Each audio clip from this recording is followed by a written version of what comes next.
Out with the old and in with the new. Yesterday, we told you about Midland Memorial Hospital's plans to update their buildings.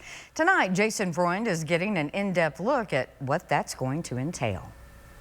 Well, Crystal, yesterday's Board of Directors meeting here at Midland Memorial Hospital saw them approve a new master facilities plan. Now, that plan will involve them tearing down some of the older buildings and facilities here to make room for some new ones.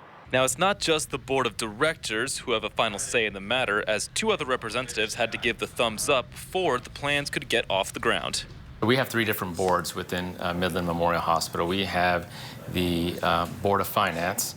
They look at it from a finance perspective and whether or not we are at the right financial posture to be able to approve these. Once that is approved, then they move over to the Board of Trustees.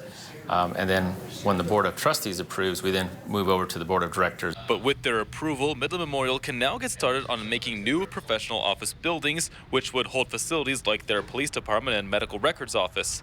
Before, people had to go through the hospital to get those facilities. And now, while there will be a minimal benefit to the community and patients at first, more benefits will come to them in the future. So within our current campus, we will be tearing down the old 1950s building. Again, that's about 238,000 square feet. When we tear that down, we will now have less square footage at our campus, but that will position us for future expansion. So anytime we have additional needs within the community, we now have the ability to expand with new real estate. Now, this project is going to be a bit pricey at approximately $156.8 million, but Midland Memorial does have a plan to come up with the cash. We plan to fund that using a combination of a bond issuance, philanthropy, and a combination of our operating cash on hand.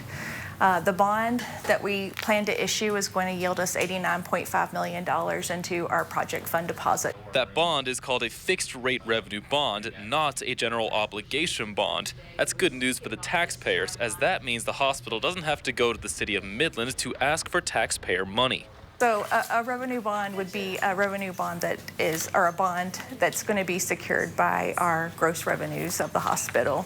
Now, Midland Memorial is hopeful to start this project in February of next year, and they're looking at a completion date of February of 2026. In Midland, I'm Jason Freund, News West 9.